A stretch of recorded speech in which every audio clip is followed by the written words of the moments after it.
Malaquías capítulo 3, versículo 11. Vamos a leerlo esta mañana. Quiero compartir con ustedes esta enseñanza y quiero hablar acerca de las etapas de la crisis financiera. No hablo de las etapas de crisis económica, porque la palabra económica engloba todo. Y las crisis financieras habla acerca de la administración personal. Dice Malaquías capítulo 3, versículo 11. ¿Lo tienen? Hoy sí, vamos a leerlo en el nombre de Jesús. Dice la palabra de Dios. Reprenderé también por vosotros al devorador, y no os destruirá el fruto de la tierra, ni vuestra vid en el campo será estéril. Dice, ¿quién dice? Jehová de los ejércitos. Señor, gracias por su palabra que hoy, Señor, hemos leído. Suplico grandemente, Señor, que seas tú bendiciendo nuestras vidas, que cada cosa, Señor, que hagamos siempre para exaltar su nombre, seas tú siempre glorificado. Y que esta mañana, Señor, también ruego que cada palabra pueda edificar, pueda, Señor, impulsarnos a hacer siempre su voluntad, Señor, en el nombre de Jesús. Amén. Tenga la amabilidad de tomar su lugar. Antes agradezco a los señores que anoche estuvimos en vigilia. Amén. Amén, hermanos. Hay hermanos que están aquí y estuvieron en vigilia. Nosotros venimos, todavía teníamos actividades que hacer. A las 5 de la mañana ya estábamos en planta de nuevo y aquí estamos. Amén. Hemos dormido un ratito, pero aquí estamos con la ayuda del Señor. Así que quiero agradecerles, y si usted ve ahí la construcción a este lado, allí van a hacer los baños. Así que sigamos siempre haciendo la obra del Señor. ¿Estamos listos? Malaquías capítulo 3, versículo 11, nos habla acerca de un personaje en específico, y la Biblia lo clasifica como el devorador. ¿Quién es el devorador? Amén.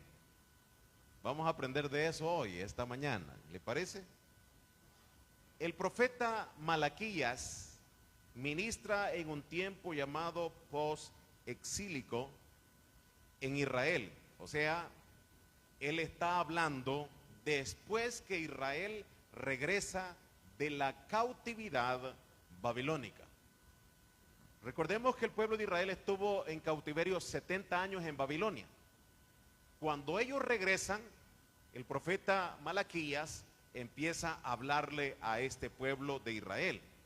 Para ese tiempo, el templo ya había sido reconstruido, pero el pueblo estaba pasando por una crisis espiritual y económica. Amén. Lo voy a recalcar. Estaba pasando por una crisis espiritual, ayúdeme, y económica. Eran dos cosas bien interesantes. No solamente era lo económico. Y en ese entonces, los sacerdotes eran corruptos. No estoy hablando de cada persona de Israel, estoy hablando de los líderes. Los sacerdotes eran corruptos. Las ofrendas que se daban de animales eran despreciadas. Los diezmos estaban retenidos y la economía estaba estancada. Se necesitaba salir de esa condición. Y el pueblo pensaba de la siguiente manera: Dios no nos responde. Ese era el pensamiento que ellos tenían. Pero pensaban de esa manera mientras vivían en desorden. Cuando usted ve, y hay dos cosas que en cada predicación no faltan. La primera es, la primera palabra o lo más grande es el nombre de Jesús, y lo otro es pecado, porque toda la Biblia recalca el pecado. Israel estaba pasando por un desorden que tenían diezmos retenidos, economía estancada, las ofrendas estaban despreciadas y los sacerdotes eran corruptos y toda la nación estaba cometiendo robo. ¿Cuántos dicen gloria a Dios? En enero específicamente hablé de este mismo tema, de la parte del diezmo, y voy a hablar una vez más de esto. En la cultura judía, el diezmo no era opcional, no era negociable. No es que si quiero lo doy, si no quiero no lo doy. Eso era obligatorio. Y eso era un pacto ¿Cuántos dicen amén? Era un impuesto de nación. Una vez más, no es que si quiero, no es que si puedo, no es que sí lo voy a dar, no, es que no lo doy. No, era algo obligatorio que ya estaba establecido ahí. Y tal vez nosotros, hermanos, y voy a ser muy claro esta mañana, tal vez nosotros en algún momento pensamos o escuchamos comentarios de alguna persona que dice, la iglesia solo dinero pide. Pero en realidad Israel tenía el impuesto del diezmo, tenía la ofrenda del templo, tenían los sacrificios y tenían una ofrenda que era para reparaciones del templo. Aparte de todo lo que le quitaba el imperio romano. Entonces, lo que le quedaba a la persona de toda la ganancia era el 30%. Lo demás todo se iba en pago. Y el Señor únicamente nos pide a nosotros el 10%. Ahora, retener el diezmo, diga conmigo, retener el diezmo, ayúdeme, retener el diezmo, era visto como un robo. Amén. Porque el Señor dijo en el verso 8, malditos sois, con maldición. El libro de Malaquías, el capítulo 3, verso 9 dice, malditos sois con maldición, porque vosotros la nación toda me habéis robado. Ahora, en la mentalidad judía esto era bien importante, porque cuando una persona consideraba el diezmo, hablaba de la cobertura que Dios daba a través del pacto que Dios había hecho con el pueblo de Israel. Otra vez lo recalco, lo he enseñado otras veces. Usted y yo no podemos hacer pactos con Dios. Usted y yo podemos hacer promesas. Porque cuando una persona dice, haga pactos con el Señor, está equivocado, está erróneo. Porque un pacto, los dos deben estar de acuerdo. Eso es uno. Lo segundo, cuando una persona cumple una parte del pacto y la otra no lo cumple, en un pacto se obliga a los dos a cumplirlo. Y usted y yo no podemos obligar a Dios.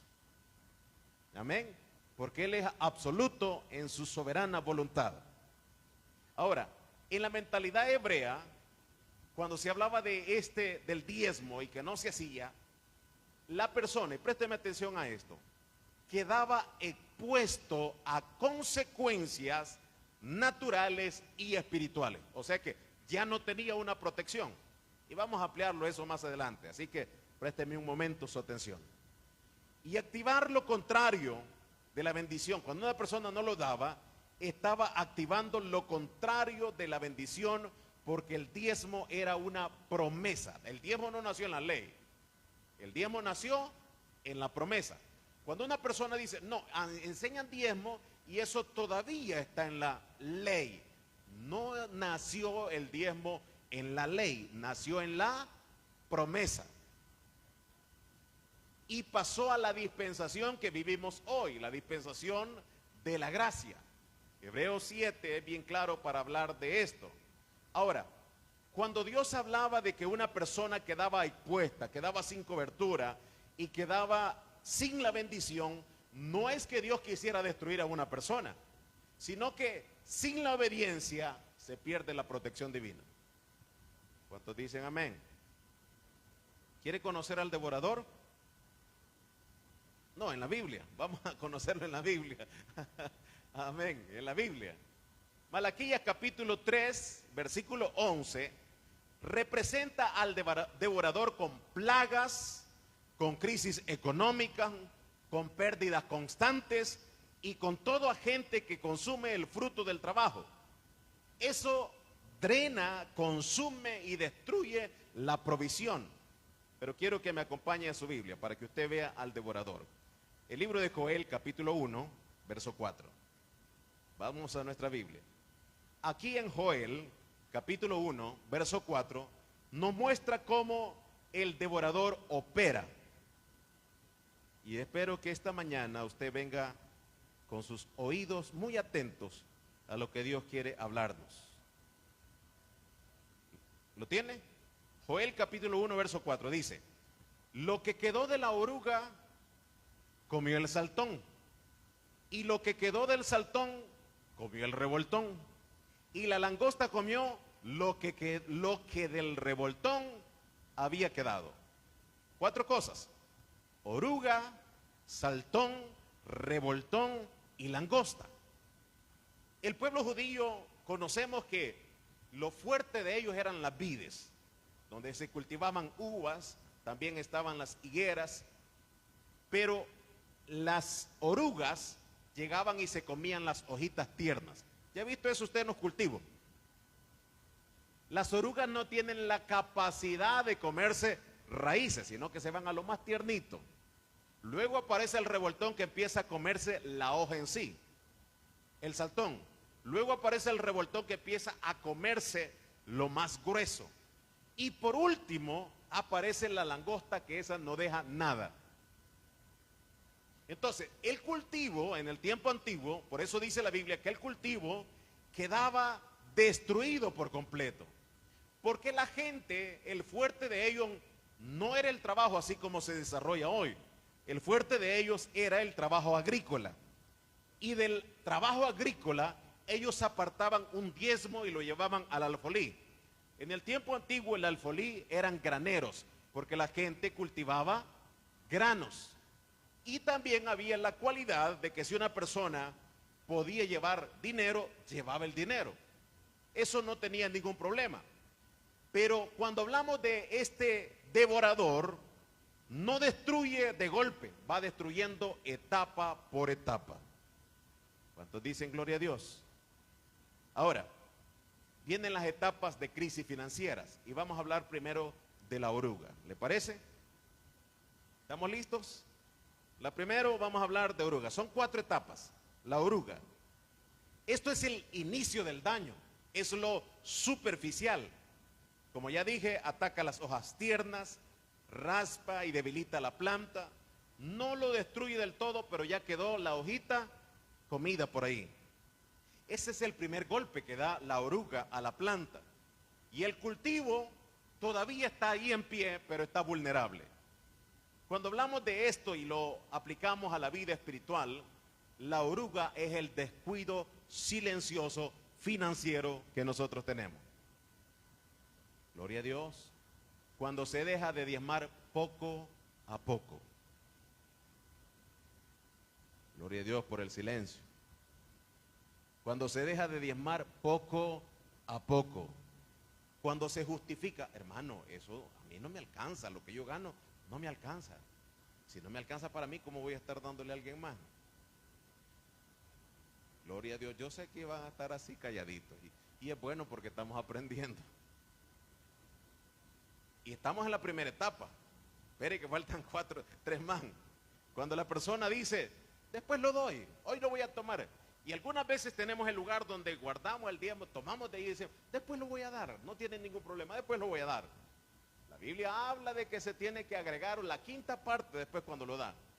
Y empiezan pequeñas fugas económicas, pequeños gastitos que nosotros ni los vemos, ni los percibimos, y empieza a salirse el dinero, empieza a escaparse. Pequeñitos los gastos.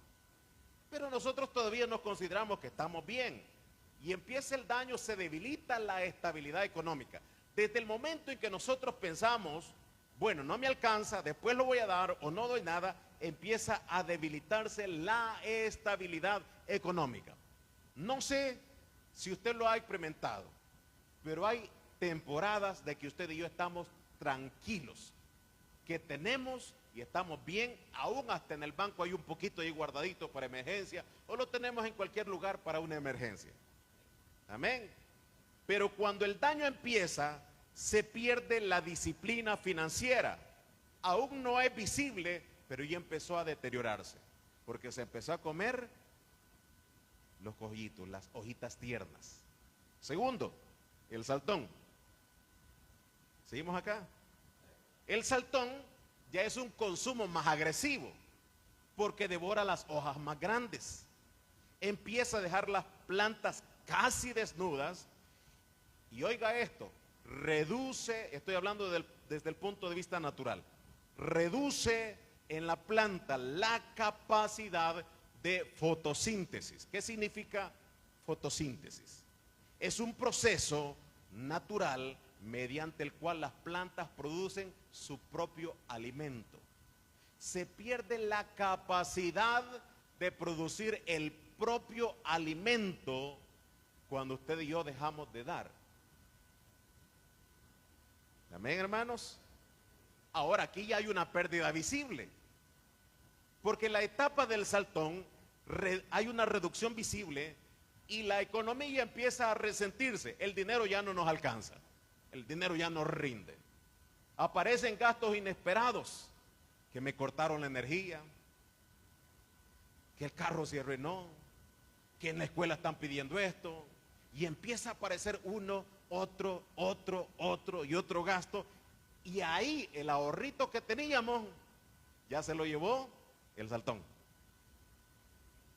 Amén, hermano. Ya se lo llevó. Entonces, se pierde la capacidad de ahorro. ¿Por qué? Porque ya no nos alcanza el dinero.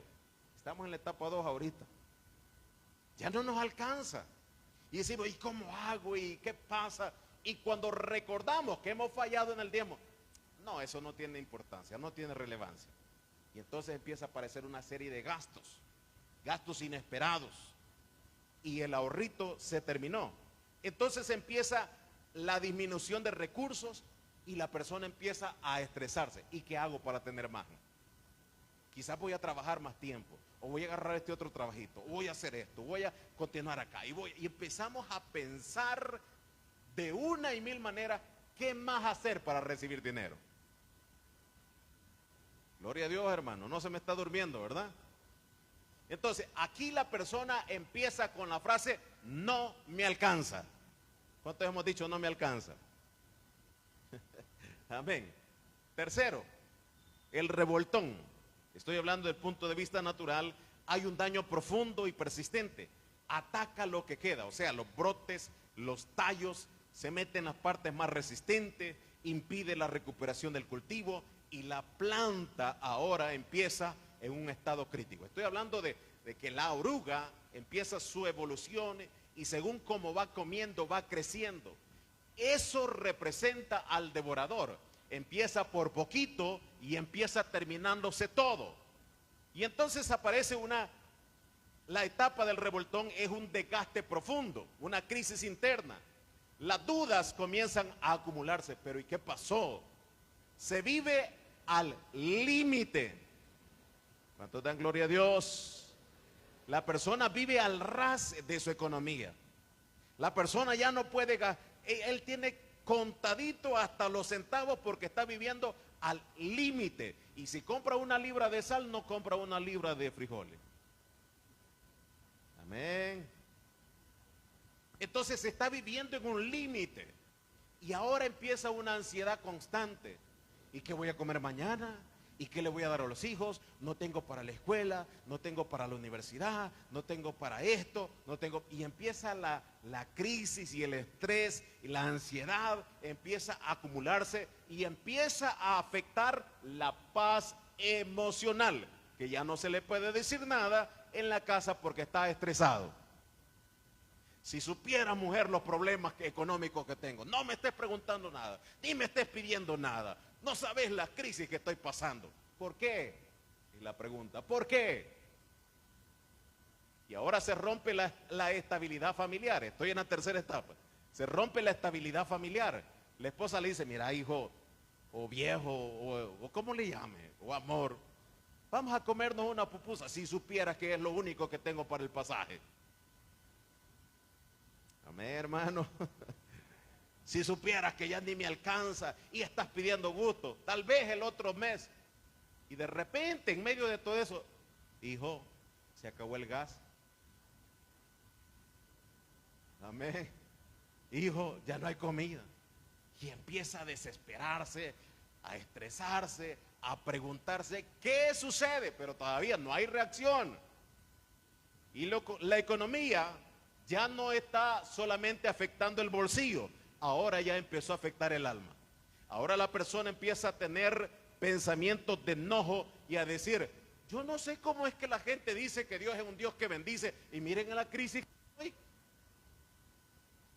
Empieza el alma a contaminarse. Uno solo empieza a contaminarse. Yo no sé por qué dice la gente que Dios provee. Y a mí nunca me ha bendecido. A mí nunca me ha sacado adelante. Siempre estoy al límite. ¿Por qué? Porque cada vez que nos toca hacer algo económicamente para Dios, no lo hacemos con alegría. Lo hacemos con tristeza. Lo hacemos por necesidad. Lo hacemos porque nos exigen o porque nos piden. ¿Seguimos acá? Vamos a continuar. La langosta. Y esta es la etapa final. La langosta es una destrucción total. Arrasa completamente. El cultivo que estaba bonito quedó sin nada. Pero si la etapa tercera estaba tan difícil, ¿cómo va a estar esta etapa? Aquí ya no hay frutos, no hay hoja, ya no hay esperanza, la planta está consumida. Este animal puede devastar completamente campos enteros y el juicio cae sobre la cosecha. No hay nada más difícil que ver a un agricultor con la esperanza de tener un cultivo tan bonito y que de repente lleguen animales y se lo terminen. No hay nada más feo que eso. Pero entonces aparece la etapa de la langosta. Estamos hablando de una ruina total. Aparece una destrucción completa. Ya no son gastitos pequeños, ahora hay pérdidas grandes, gente que empieza a perder hasta su casa. Porque cuando ya no le alcanzaba en la tercera etapa, dijo, vamos a embargarlo. Y de ese dinerito que estábamos, el trabajo todavía lo tengo y de allí voy a mantener y voy a estar pagando eso. Y empieza la pérdida grande. Y ahora empieza la persona a endeudarse. Y empieza a prestar por aquí, empieza a prestar por allá, empieza a prestar por otro lado y empieza a acumularse. Y la persona ya no puede pagar, tiene un crédito, tiene otro crédito, tiene una persona que le debe, tiene otra persona que le debe y está viviendo en un colapso tan grande que el dinero no le alcanza absolutamente para nada. ¿Cuántos damos gloria a Dios? No hay fruto, ya no hay reserva, ya no hay estabilidad. Y mire lo que ocurre acá. Aquí empiezan las enfermedades terminales. Aquí empieza la persona, la acumulación de estrés y de problemas y de tantas cosas en su vida, aparecen los problemas del corazón. Empiezan a fallarle los riñones, empieza a fallarle el hígado, empieza a tener gastritis nerviosa, empieza a aparecer allí el colitis. Y todo tipo de enfermedades que son causadas por el estrés, por la ansiedad, por la desesperación. Y ahora la persona ya está hasta en un hospital. ¿Hasta dónde nos puede llevar a nosotros la dureza de nuestro corazón? El hermano Evelio conoce una anciana que nosotros le decimos Mamá Santos. Mamá Santos trabajó desde 1974 como cocinera del Instituto Bíblico. Cada vez que ella cocinaba, bueno, la mayoría de pastores la conocen, porque ella desde que la iglesia se inició, ella trabajó voluntariamente en la cocina del Instituto Bíblico para darle de comer a todos los pastores, voluntariamente. Con el tiempo se le fue dando una ofrendita, pero no era mucho para todo lo que ella hacía. Llegaba a las 5 de la mañana y se iba a las 8 de la noche para la casa. Todo el día pasaba ahí. Hoy está una hermana que se llama Angélica, que ella quedó en sustitución.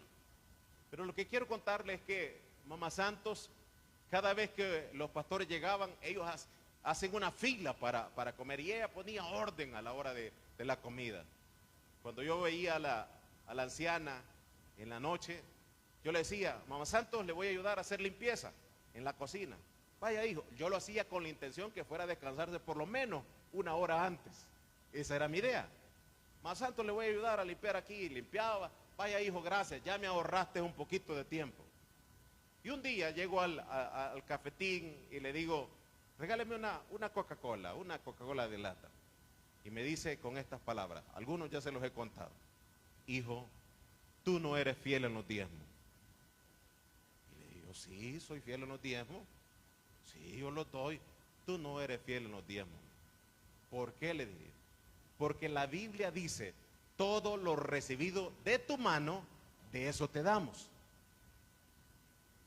Ajá, ¿y a dónde va con eso? Que la Biblia no dice solo de dinero. Hay veces que te dan un par de zapatos, hay veces que te dan una camisa y de eso no lo diezmas. Entonces no eres fiel. Y dije yo, esta anciana me está dando una gran lección, porque nosotros pensamos que somos fieles, pero no diezmamos de lo que nos dan en nuestras manos. Y usted va a decir, no hermano, pero no me va a alcanzar. Y me dice ella, te voy a contar un testimonio. Yo tengo 5 casas en la colonia Escalón, de 2 plantas. Dios me las ha dado. Las alquilo. Tenía necesidad de una operación en mi ojo. Dios me permitió la visa, fui a Estados Unidos, visité a mi hijo y él es amigo de un doctor allá. La operación costó $90,000. ¿Sabes cuánto pagué yo? Nada. Pero eso solo ocurre cuando eres fiel, me dice. Eso se me grabó en la mente y dije yo, tiene razón. Hasta este día no hemos sido fiel en toda la totalidad. Cuando usted y yo empezamos a ver a través de la palabra del Señor, la Biblia dice, probadme ahora en esto. Cuando usted prueba al Señor de esta manera, lo que la Biblia declara es, abriré las ventanas de los cielos y derramaré bendiciones hasta que sobreabunden. Un pequeño diezmo chiquitito le llevó a una persona hasta una enfermedad terminal. ¿Por qué? Porque eso es progresivo, el dejar de diezmar. Se nos hace tan duro después hacerlo y decimos, no hermano, no es necesario hacerlo. Y quizás muchas veces nosotros hemos escuchado muchas predicaciones que nos han maldecido por no hacerlo. Pero el Señor dice, voy a hacer algo, voy a reprender por vosotros al devorador. Significa, ya no te toca a ti, no te corresponde a ti. Ahora ese es mi trabajo, reprender todo lo malo que te pueda llegar si solamente eres fiel en esto. Ahora, hay un resumen de esto bien importante. La oruga empieza a debilitar, el saltón empieza a reducir la economía, el revoltón empieza con el consumo de todo lo restante y la langosta empieza a destruir todo lo que ha quedado. Ahora, conocí a un hermano de nuestra iglesia pentecostal, bautizado en el nombre de Jesús, lleno del Espíritu Santo, dueño de una funeraria, dueño de una farmacia y dueño de un taller de mecánica. Este hermano me dice, hermano, ¿y usted le diezma al pastor? Éramos miembros. ¿Usted le diezma al pastor? Y le dije yo, no, el diezmo se le entrega al pastor, pero lo recibe Dios. No, es eso ilógico, eso no tiene sentido. Yo no diezmo, me dice, porque el pastor tiene casa, tiene carro, los hijos son preparados, tiene esto y tiene lo otro. Yo no lo doy. Y le digo, es que usted no lo está haciendo para el pastor, está cumpliendo con algo bíblico. ¿Y sabe lo que ocurrió? Perdió su funeraria, perdió su farmacia y perdió su taller, y luego a la esposa de él la metieron presa. ¿Solo por qué? Por decir, no lo voy a hacer. Cada uno de nosotros, dice la palabra de Dios, que somos responsables cuando conocemos la verdad. Y cuando no la conocemos nos va consumiendo poco a poco, porque por lógica esto se entiende. Ahora, hay una idea muy práctica de esto. Cuando hablamos del devorador, no es solo una plaga. Este es un proceso y la destrucción, hermanos, no llega de un solo golpe. Llega por etapas. Eso es así. Poco a poco, llega por etapas. Y la crisis financiera no ocurre. Présteme atención en esto. Yo sé que algunos están distraídos. La crisis financiera no comienza con falta de dinero. Le voy a explicar esto. La crisis financiera no comienza con falta de dinero, comienza con un desorden espiritual. Porque si nosotros amamos a Dios, vamos a hacer lo que Dios nos pide que hagamos. No podemos decir nosotros que amamos a Dios y no hacemos su voluntad. Y cuando una persona tiene este tipo de pensamiento, se entiende y se conoce a través de la palabra de Dios que lo que hay en el corazón de esta persona solamente es desorden y dureza espiritual. ¿Qué dice el Señor? Yo reprenderé por vosotros al devorador. Esto implica algo bien importante. Primero, la restauración. Dios empieza a restaurar la economía. Dios empieza a bendecir la economía de alguien. Y Dios empieza a mostrar la protección de alguien. Y lo he contado muchas veces. Y lo digo con todo el corazón y con toda sinceridad. Y lo digo delante de Dios como mi testigo. Cuando yo he necesitado dinero, le he dicho al Señor, Señor, aquí estoy. ¿Qué sucede? Necesito de la bendición tuya para hoy. ¿Y sabe cuánto tiempo pasa? Muchas veces de 2 a 3 horas. ¿Por qué razón? Porque Dios tiene cuidado de sus hijos cuando somos fieles. Pero cuando somos infieles no tenemos la facultad de pedirle a Él. Amén. No tenemos la facultad de pedirle. Entonces, ¿qué hace Dios? Empieza a restaurar una vez más la economía. Ahora empieza a abundarnos un poquito más. Ahora ya se fueron las crisis, el estrés, la ansiedad, el enojo, y ahora ya no es la esposa que pide, sino que, vieja, hija, nos vamos a comer una pupusa, o vamos a comer a algún lugar, o salimos a tal parte. ¿Por qué razón? Porque Dios está protegiendo la economía de la familia. Dele un fuerte aplauso al Señor Jesús. Gloria a Dios. ¿Qué hace Dios? Empieza a mantener una estabilidad en el hogar. Esto es bien interesante. Dios empieza a mantener una estabilidad económica en la familia, donde la gente empieza a sentirse tranquila. Hoy nos alcanza, tenemos un ahorrito, y Dios empieza a multiplicar las bendiciones. Y cuando se restaura ese pacto, se detiene la destrucción. Amén. Ahora, la crisis financiera es progresiva, pero también lo es cada una de las cosas que nosotros podemos hacer para la obra del Señor. Miren lo que dice la Biblia. Joel, vamos a la Biblia. Joel capítulo 2, verso 21. Dios no solo detiene al devorador. Vea lo que ocurre acá. Algunas veces tenemos por poco lo que ocurre con nuestras finanzas, pero vea lo que ocurre acá. Dice Joel capítulo 2, verso 21. Tierra, no temas, alégrate y gózate, porque Jehová, ¿qué dice? No, ayúdeme. ¿Qué dice? Hará grandes cosas. Animales del campo, no temáis, porque los pastos del desierto reverdecerán, porque los árboles llevarán su fruto, la higuera y la vid darán sus frutos. Verso 23. Vosotros también, hijos de Sión, alegraos y gozaos en Jehová vuestro Dios, porque os ha dado la primera lluvia a su tiempo, y hará descender sobre vosotros lluvia temprana y tardía como al principio. Oiga bien la frase, como al principio. O sea que se había terminado. Verso 24. Las eras se llenarán de trigo y los lagares rebosarán de vino y aceite. Y aquí viene lo hermoso. Verso 25. Y os restituiré. ¿Qué dice la Biblia? No, dígalo fuerte. ¿Qué iba a restituir el Señor? Los años, no la cosecha, no el cultivo, sino los años.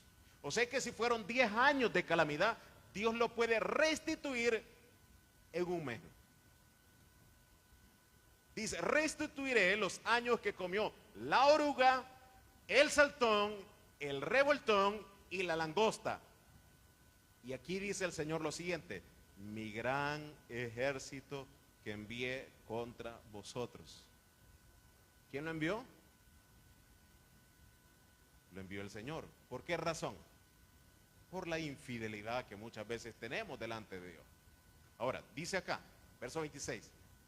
¿Qué dice ahí? Ayúdenme. No sé si le gusta esa parte. Comeréis hasta saciaros. O sea que usted no va a quedar con un vacillito en el estómago. Los hombres tenemos ese problemita, que comemos y le decimos, ha quedado algo por ahí, siento un vacillito por acá. Amén. Ha quedado algo por ahí. Dice la Biblia, comeréis, y no dice vas a quedar con hambre, dice comeréis hasta saciaros y alabaréis el nombre de Jehová vuestro Dios, el cual hizo maravillas con vosotros. Y vea la siguiente frase: y nunca jamás será mi pueblo avergonzado. Le voy a hablar fuerte esta mañana. Es una pena, una desgracia y una lástima que los hijos de Dios anden fiando en una tienda. Amén. Es una pena y una lástima. Usted, hermano, pero tengo necesidad. Es una pena, porque aquí dice la Biblia: nunca, jamás será mi pueblo avergonzado. Cuando llegué a pastorear la iglesia de Berlín, la primera semana que llegué, me establecí y fui a la tienda que está a la vuelta. Y me dice la señora de la tienda: pastor, yo sé la condición de cada pastor, cómo vive. Usted puede venir aquí a fiar las veces que usted quiera. Le agradezco mucho por su amabilidad, por su buena disposición. Desde ese día no fui ni a comprar a esa tienda. ¿Por qué razón? Porque Dios dice a través de su palabra que sus hijos no van a vivir avergonzados. Dios es un Dios que provee, que bendice. Y ahora dice lo siguiente: y conoceréis que en medio de Israel estoy yo, y que yo soy Jehová vuestro Dios. ¿Y qué dice después? Y no hay otro, y mi pueblo nunca jamás será avergonzado. ¿Qué dice la Biblia? Mi pueblo nunca jamás será avergonzado. Pero ¿qué dice la palabra del Señor en Malaquías? Dice la palabra del Señor que el pueblo empezó a robar, empezó a sustraer, empezó a detenerse de su responsabilidad. Y el Señor dice lo siguiente, mire lo que dice Malaquías 3:6: porque yo, Jehová, no cambio. ¿Quiénes somos los que cambiamos? Nosotros. Nosotros pensamos que Dios va a seguir igual con todas sus responsabilidades hacia nosotros cuando vamos apartándonos de Él. Y la Biblia dice: por esto, hijos de Jacob, no habéis sido consumidos. Y gloria a Dios por los que están serios esta mañana. Verso 7: desde los días de vuestros padres os habéis apartado de mis leyes y no las guardasteis. Volveos a mí y me volveré a vosotros, ha dicho Jehová de los ejércitos. Más dijiste, que dijeron ellos, ¿en qué hemos de volvernos? No hay nada más difícil que una persona esté en un error y diga: no estoy en ese error. No hay nada más difícil que una persona esté en un error y dice: no, yo no he hecho nada, no he cometido nada, no he cometido ese error.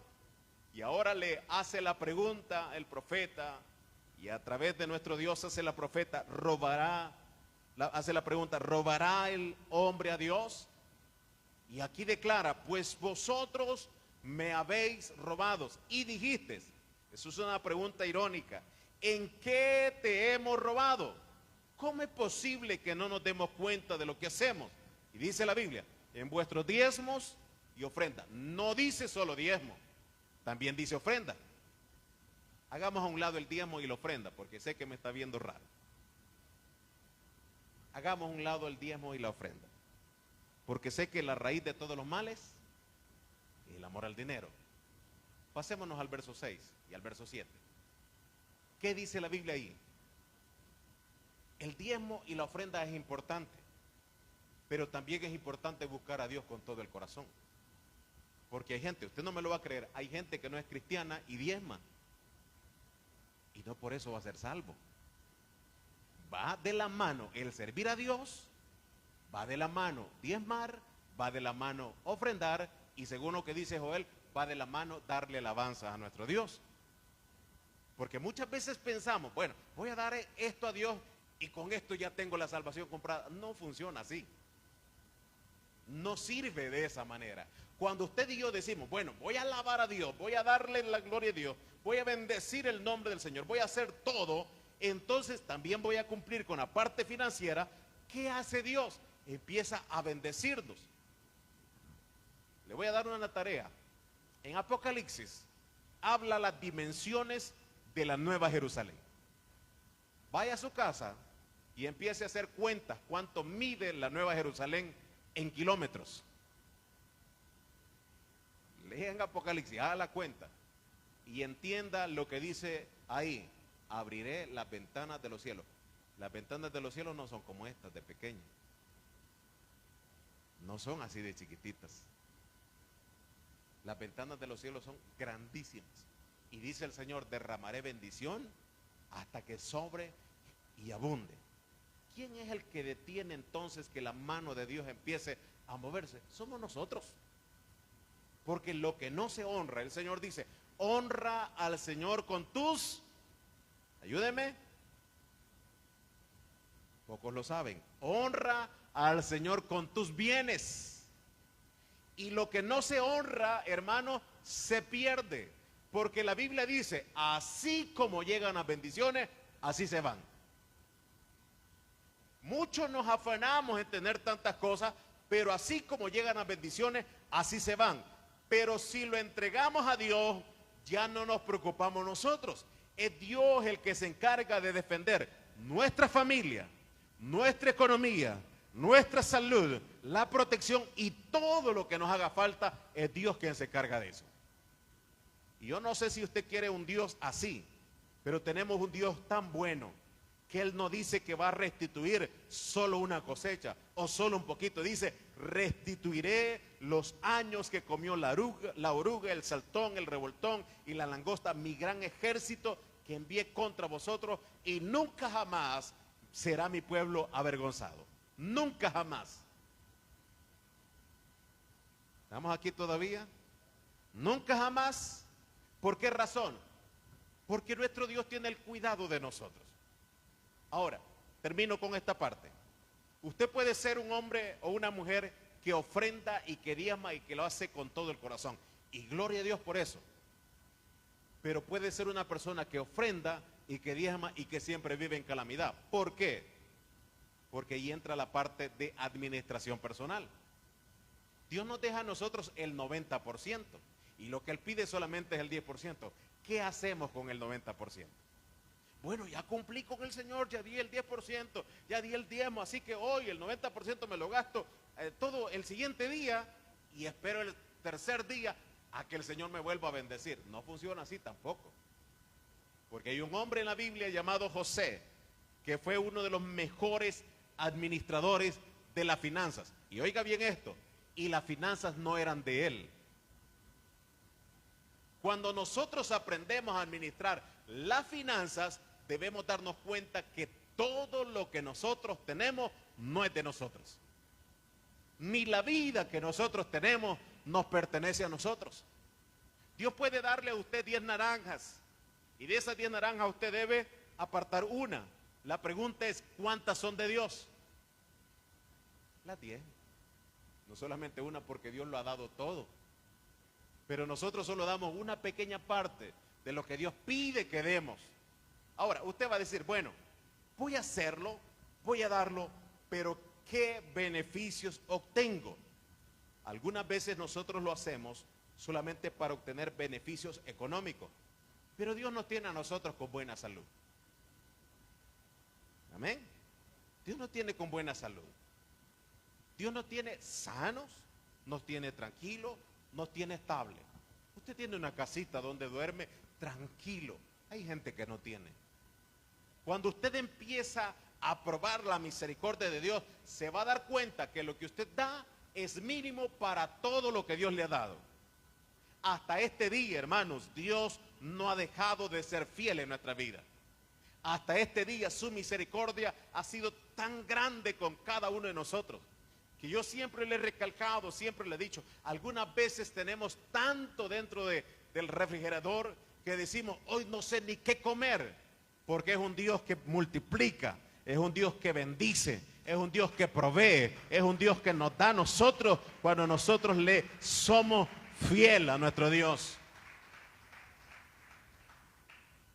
Pero sigo diciendo acá a través de la palabra del Señor. El Señor dijo a través del verso 10 de Malaquías 3:10: traed todos los diezmos al alfolí. ¿Y haya qué dice acá? alimento, ¿a dónde? En mi casa. Présteme atención a lo que voy a mencionar. Cuando usted es fiel, Dios provee la comida en su mesa, pero algunas veces no oramos ni por esa comida. Amén. ¿Y qué dice después?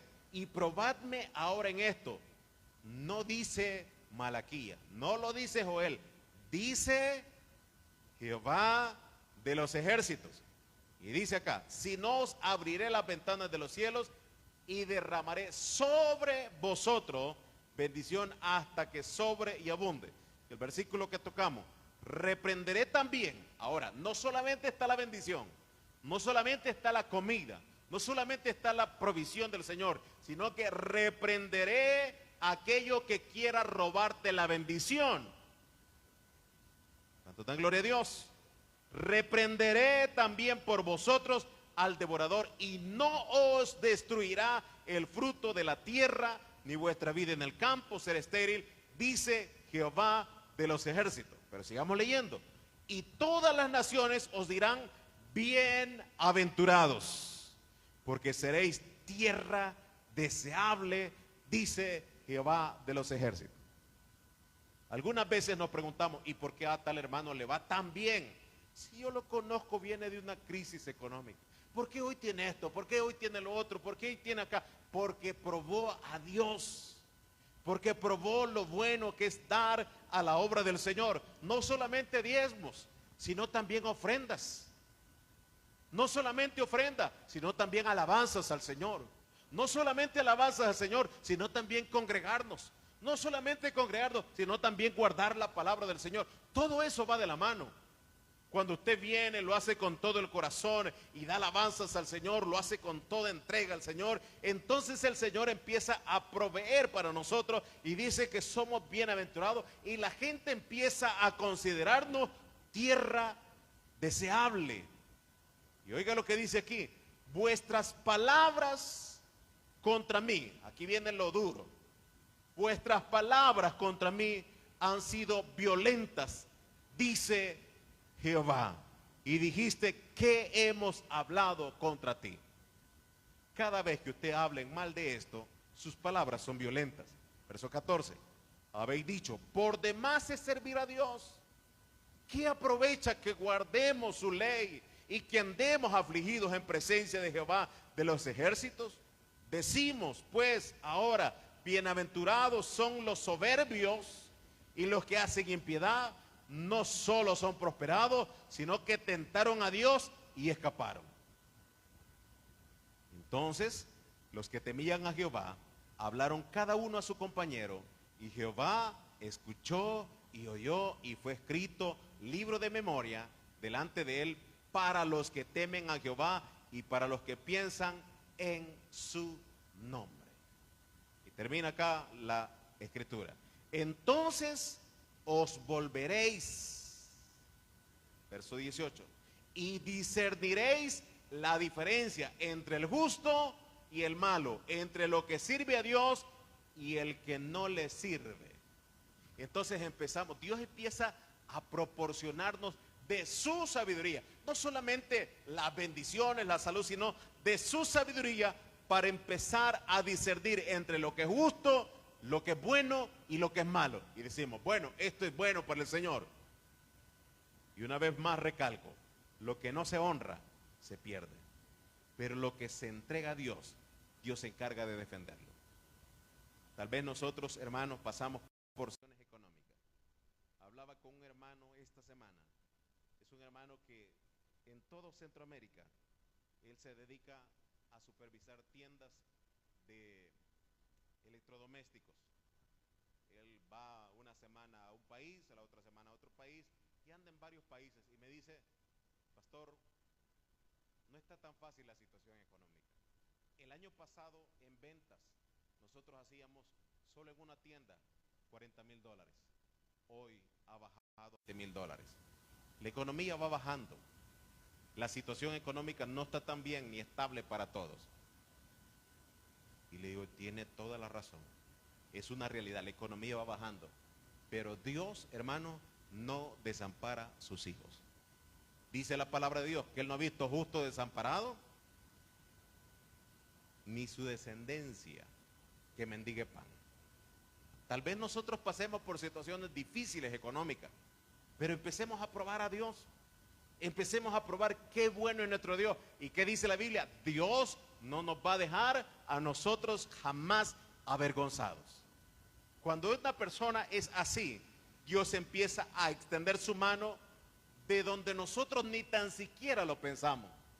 No hay necesidad de que usted pida, porque antes que esté la palabra en nuestra boca, Dios sabe de lo que nosotros tenemos necesidad. Cuando usted es fiel a Dios y usted se pone de rodillas y le clama, Señor, este día o esta semana o este mes no ha estado tan bien, cada vez que usted ha sido fiel y le clama a Dios, Dios no tarda en responderle, porque Él no ha visto justo desamparado, ni su simiente, ni su descendencia que mendigue pan. Dios es un Dios maravilloso, y así como nosotros somos con nuestros hijos, yo no sé si usted lo puede comprobar de esa manera. Cuando nuestros hijos nos piden algo y nosotros le decimos a nuestros hijos, sí te lo voy a dar, y piden algo de comer, nosotros nos sentimos tan felices de darle algo a nuestros hijos y que se lo coman con qué alegría. Así es Dios cuando nosotros somos fieles delante de Él y nosotros le pedimos algo y el Señor lo provee, el Señor lo da. Y yo no sé si usted lo ha probado, pero yo he probado que la misericordia de Dios es grande para aquel que cree en sus promesas.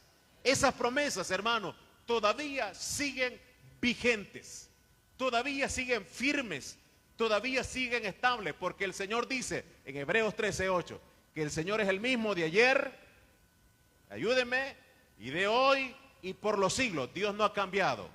Tal vez nosotros hemos cambiado, tal vez la economía ha cambiado, tal vez la situación económica ha cambiado, tal vez no es tan favorable, pero nuestro Dios es el mismo de ayer y de hoy y por todos los siglos. Póngase sobre sus pies esta mañana. Le decía, yo sé que hay momentos difíciles, hay momentos críticos, hay momentos donde se piensa, ¿qué hago? ¿Qué sucede? Y empezamos a pensar, ¿qué ocurre con la economía? Pero tenemos un Dios tan bueno. Y mire lo que ocurre. El devorador es una cosa tras otra cosa, tras otra cosa, tras otra cosa. Son 4 etapas para llegar a una crisis financiera. Pero cuando somos fieles, Dios empieza por la comida, sigue por la protección, sigue por la salud y sigue por el cuidado de cada uno de nosotros. Así es Dios. Pero todo sucede si nosotros cumplimos con sus mandamientos, le honramos a Él, y lo más importante, y lo que usted y yo debemos hacer hoy, esta mañana, con todo el corazón, lo más importante es que de nuestra boca siempre haya alabanza para nuestro Dios. Cuando usted y yo tenemos alabanza para nuestro Dios, entonces todo lo demás que hacemos, Dios lo ve con agrado. Si usted y yo tenemos adoración para nuestro Dios, Dios ve con agrado lo que nosotros hacemos. Dios lo recompensa. Cierre sus ojos esta mañana. Vamos a clamar a nuestro Dios.